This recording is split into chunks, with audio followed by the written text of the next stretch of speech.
5장. 여호와께서 모세에게 말씀하여 이르시되 이스라엘 자손에게 명령하여 모든 나병 환자와 유출증이 있는 자와 죽음으로 부정하게 된 자를 다 진영 밖으로 내보내되 남녀를 막론하고 다 진영 밖으로 내보내어 그들이 진영을 더럽히게 하지 말라. 내가 그 진영 가운데 거하느니라 하시매 이스라엘 자손이 그같이 행하여 그들을 진영 밖으로 내보냈으니 곧 여호와께서 모세에게 이르신 대로 이스라엘 자손이 행하였더라.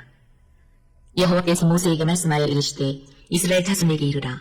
남자나 여자나 사람들이 범하는 죄를 범하여 여호와께 거역함으로 죄를 지으면 곧 그 지은 죄를 자복하고 그 죄값을 온전히 갚되 5분의 1을 더하여 그가 죄를 지었던 그 사람에게 돌려줄 것이요 만일 죄값을 받을 만한 친척이 없으면 그 죄값을 여호와께 드려 제사장에게로 돌릴 것이니 이는 그를 위하여 속죄할 속죄의 순양과 함께 돌릴 것이니라. 이스라엘 자손이 거제로 제사장에게 가져오는 모든 성물은 그의 것이 될 것이라. 각 사람이 구별한 물건은 그의 것이 되나니 누구든지 제사장에게 주는 것은 그의 것이 되느니라. 여호와께서 모세에게 말씀하여 이르시되 이스라엘 자손에게 말하여 그들에게 이르라. 만일 어떤 사람의 아내가 탈선하여 남편에게 시니를 저버렸고 한 남자가 그 여자와 동침하였으나 그의 남편의 눈에 숨겨 드러나지 아니하였고 그 여자의 더러워진 일에 증인도 없고 그가 잡히지도 아니하였어도 그 남편이 의심이 생겨 그 아내를 의심하였는데 그의 아내가 더럽혀졌거나 또는 그 남편이 의심이 생겨 그 아내를 의심하였으나 그 아내가 더럽혀지지 아니하였든지 그의 아내를 데리고 제사장에게로 가서 그를 위하여 보리가루 10분의 1 레바를 헌물로 들이되 그것에 기름도 붓지 말고 유향도 두지 말라. 이는 의심의 소재요 죄악을 기억나게 하는 기억의 소재라. 제사장은 그 여인을 가까이 오게 하여 여호와 앞에 세우고 거기에 거룩한 물을 담고 성막 바닥에 티끌을 취하여 물에 넣고 여인을 여호와 앞에 세우고 그의 머리를 풀게 하고 기억나게 하는 소재물 곧 의심의 소재물을 그의 두 손에 두고 제사장은 저주가 되게 할 쓴 물을 자기 손에 들고 여인에게 맹세하게 하여 그에게 이르기를 내가 내 남편을 두고 탈선하여 다른 남자와 동침하여 더럽힌 일이 없으면 저주가 되게 하는 이 쓴 물의 해독을 면하리라. 그러나 내가 내 남편을 두고 탈선하여 몸이 더럽혀서 내 남편 아닌 사람과 동침하였으면 제사장이 그 여인에게 저주의 맹세를 하게 하고 그 여인에게 말할지니라. 여호와께서 내 넓적다리가 마르고 내 배가 부어서 내가 내 백성 중에 저주거리 맹세거리가 되게 하실지라. 이 저주가 되게 하는 이 물이 내 탕자에 들어가서 내 배를 붓게 하고 내 넓적다리를 마르게 하리라 할 것이요 여인은 아멘 아멘 할지니라. 제사장이 저주의 말을 두루마리에 써서 그 글자를 그 쓴 물에 빨아놓고 여인에게 그 저주가 되게 하는 쓴 물을 마시게 할지니 그 저주가 되게 하는 물이 그의 속에 들어가서 쓰리라. 제사장이 먼저 그 여인의 손에서 의심의 소재물을 취하여 그 소재물을 여호와 앞에 흔들고 제단으로 가지고 가서 제사장은 그 소재물 중에서 한 움큼을 취하여 그 여자에게 기억나게 하는 소재물로 제단 위에 불사르고 그 후에 여인에게 그 물을 마시게 할지라.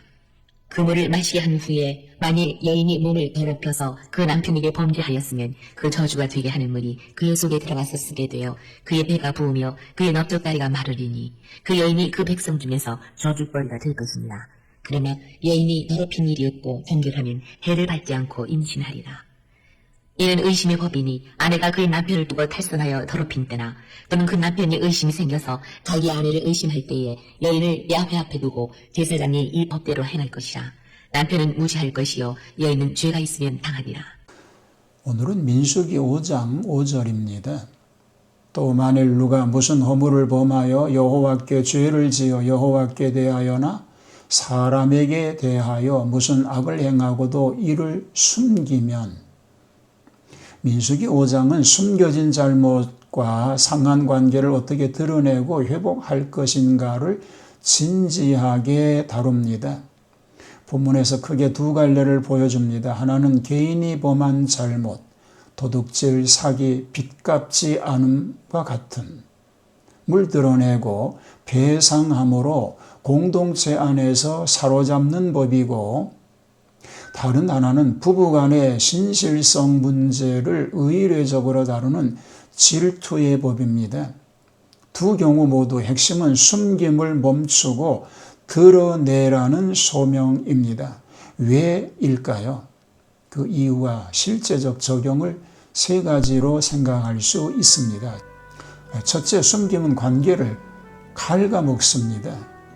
사람이 잘못을 숨기면 죄는 단지 개인의 심적 짐이 아니라 공동체의 신뢰를 잠식합니다. 민수기는 숨겨진 잘못의 공동체 전체의 관계망을 위태롭게 한다고 보았습니다. 그래서 고백과 배상이 요구됩니다. 이는 단순한 형식이 아니라 깨진 신뢰를 실제로 복구하기 위한 실천적 장치입니다. 우리 삶에서도 작은 거짓이나 무책임한 태도가 쌓여 공동체를 병들게 합니다. 사실을 덮기보다 정직히 드러내는 용기가 회복의 출발입니다. 둘째, 회복은 책임감 있는 행동으로 완성됩니다. 본문에서 제시된 배상 규정, 원래 값과 더불어 덧셈을 통한 배상은 사과의 말만으로는 부족하다는 점을 말합니다. 진정한 회복은 손해를 인정하고 구제하는 구체적 행동이 뒤따를 때 비로소 완성됩니다. 오늘날의 조용으로는 사과와 더불어 실질적 보상, 관계 회복을 위한 시간과 노력, 그리고 재발 방지를 위한 생활 습관의 변화가 필요합니다. 말로 끝내지 않는 책임 있는 행동이 공동체의 신뢰를 재건합니다. 셋째, 돌봄하는 공동체가 회복을 돕습니다. 민수기는 잘못을 드러내는 절차를 공동체적 맥락 안에 두었습니다. 제사장과 증인, 공동체의 장들이 개입하여 판정하고 회복을 돕는 구조는 개인을 고립시키지 않고 회복으로 이끄는 장치입니다. 우리도 누군가 실수했을 때 단순한 비난이나 영구적 배제가 아니라 회복의 길을 여는 태도를 가져야 합니다. 방문과 기도, 실질적 도움과 함께 제 신뢰를 쌓아가는 구체적 프로그램이 필요합니다. 민수기 5장은 우리에게 숨김보다 드러남, 처벌보다 회복을 지향하는 지혜를 가르칩니다. 주님, 우리의 숨겨진 허물을 드러내는 용기와 회복을 향한 실천을 허락하시어 우리 공동체가 진실과 사랑으로 다시 세워지게 하옵소서. 아멘.